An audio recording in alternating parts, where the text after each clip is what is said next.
gabadhii waxay samaysay maradii furtay mara guntiina wadataa waa furtay waa sii jeesatay waa soo jeesatay kabacdan wuxuu yiri marwadii haweenka toqon mid ka roonayna maradaada xiro malaha waa la iska meershaayo okay yaa tawir marada marka la furaayo marka ma dhamaan jirkeeda banaynaysa laakiin awra Soomaa haday awra tahay dhaqan oo barigaas cilmi ka xadidaya iyo magaciisa ma jirin saddex wiil oo kala soo raacay wuxuu yimaadeen soocatay ahaayeen ayaga laftirkooda guurdoon waa heerina leeyahay waa wax la yaqaan gabdhaha kaligood socon jiray wiilasha kaligood socon jiray marka saddexdii wiil waxay u yimaadeen gabar biyana siiyadeen waxay soo dartay bahalka kala xaloo yaqaan oo biyaha koombada ay biyo soo dartay mid ay u dhiibtay bartiyo ka bilaab qalalalalalalalala wax yar oo soo reeba way daadis mar kale soo dartay mid kale u dhiibtay kii kale waa luqluqday markuu luqluqdo iska tufay ayuu cabay markuu cabay wax soo reeba haantii ku celis haanta ay ku celis mar kale soo dartay kii kale u dhiibtay kii kale waa luqluqday cadayo la soo baxay waa cadaysaday markuu luqluqday dhameystay ayuu biyihii cabay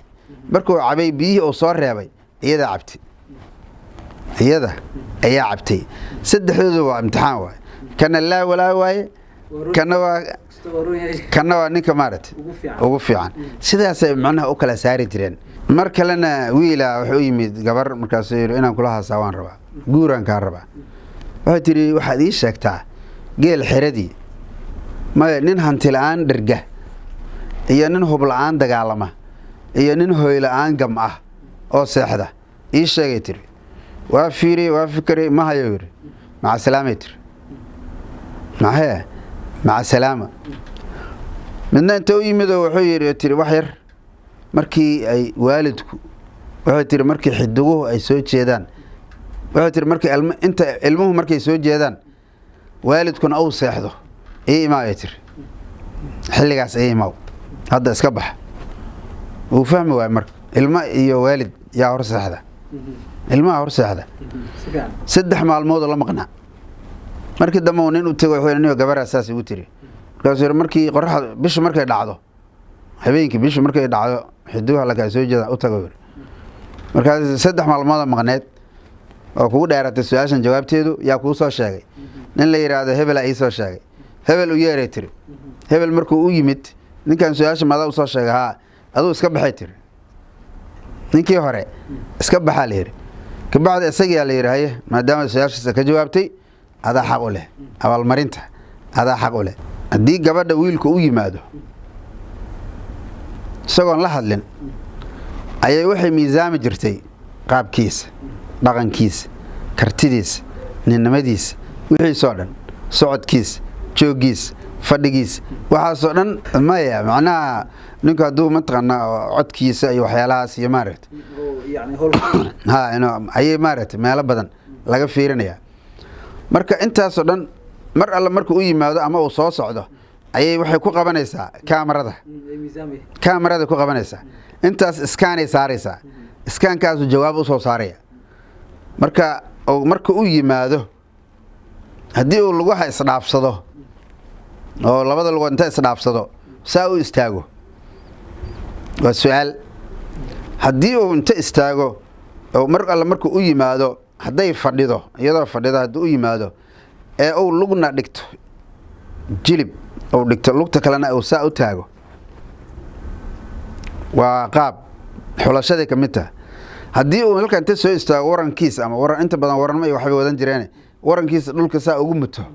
oo mataqaana oo iyaduna qaab ahayd macnaha intaas oo dhan waxa weeye qaabka ninka lagu xusho ay ka turjumayso inuu nin geesi yahay inuu nin attention ku jira uu yahay nin dhiifoon inuu yahay inuu nin xoogaa yacgara oo doqona uu yahay waxa soo dhan ay maaragtay ay kala miisaamaysaa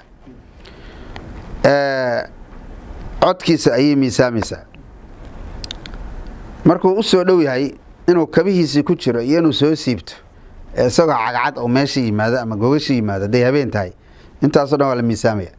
maxaa laga rabaa marka soo cagacaga asagoo 10 tilaabo ka shishay ayuu kabaha ku soo siibayaa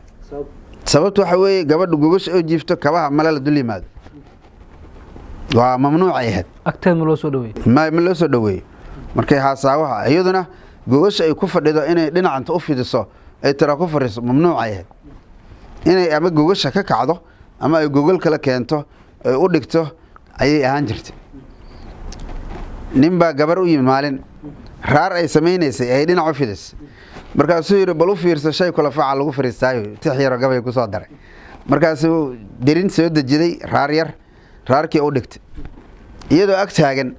ayuu yiri sacsacee ninkii xunba waa laga sargoostay sarajoogku ogobay waa waxaan kugu haboonayna saliga kaalay gabadhii xun baa soogan weligeeda maxaa gogasha soo gal waay markay gogasha soo gashay fariisatay cabaar xogaa la hasaaway ayuu yiri arladan dhurwaaba wuxuu rabaa marka inuu gabadhii tijaabiyo wiisiteeyo oo fiiriyo ayuu rabaa berigii horena gabdhuhu suugaanta ay xogaa tixgeli jireen inkastoo dee cilmiguna iska yaraa waa isqaawi hadduu yidhahdo waa isqaawinaysaa ya isqaawi hadduu yidhaahdo gabadhu waa isqaawinaya isagoo raba markaas bal inuu jirkeeda iyo waxyaalaheedaas u fiiriyo markaasuu yidhi arladan dhurwaabaa ku badan dhaca habeenkiiya dhoonyaale raar lagu tabcoo dhib ula joogaahe bal in dhuduhu kaa maqan yihiin iyo inaad dhammaan joogto dhaayuhu waxay doonayaan inay ku dheehdaane dharka siib gabdhuhu waa dhaganuglaadaane gabadhii waxay ku qasbanaatay inay diile kuuraya maradii ay furto maadaama suugaantii ay ka turjumayso oo ay ka jawaabayso kadibna gabadhii waxay samaysay maradii furtay mara guntiinaa wadataa waa furtay waa sii jeesatay waa soo jeesatay kabacdan wuxuu yidhi marwadii haweenkaa toban mid ka roonayne maradaada xiro malaha waa la iska meershaayo okayaa taho yidhi dhankastoo lagaa dayaba waxay markaa soomaalidu tiraahdaa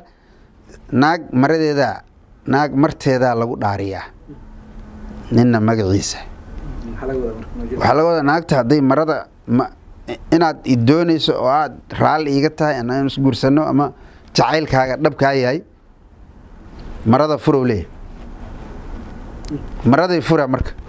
ninkaas marada ay u furtay ya waa ninka ay rabto inaysan marada marka la furaayo marka ma dhammaan jirkeeda banaynaysaa laakiin cawra soo ma hadday cawro tahay dhaqan oo berigaas cilmi ka xadidaya iyo magaciisa ma jirin asna ninkan suugaan wax ku weydiiyey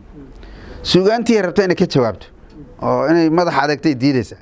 maca daalika wax counter attack la yiraahdo ma jirin hadduusan ku qancin markaas waxa weeye suugaantii ay ugu sheega marka maradaada xiro malaha waa la iska meershay markuu yiri kabacdi waa qancis isaga marka qancis kabacdi nin dambe mara u furmayso oo ninkaas ahayn ma u furayso jaa lagu dhaariyaba maradeedii lagu dhaarshay waxyaalahaas jiray oo diila ku ran yahay laga soo mari jiray maaragtay asaawaha guriga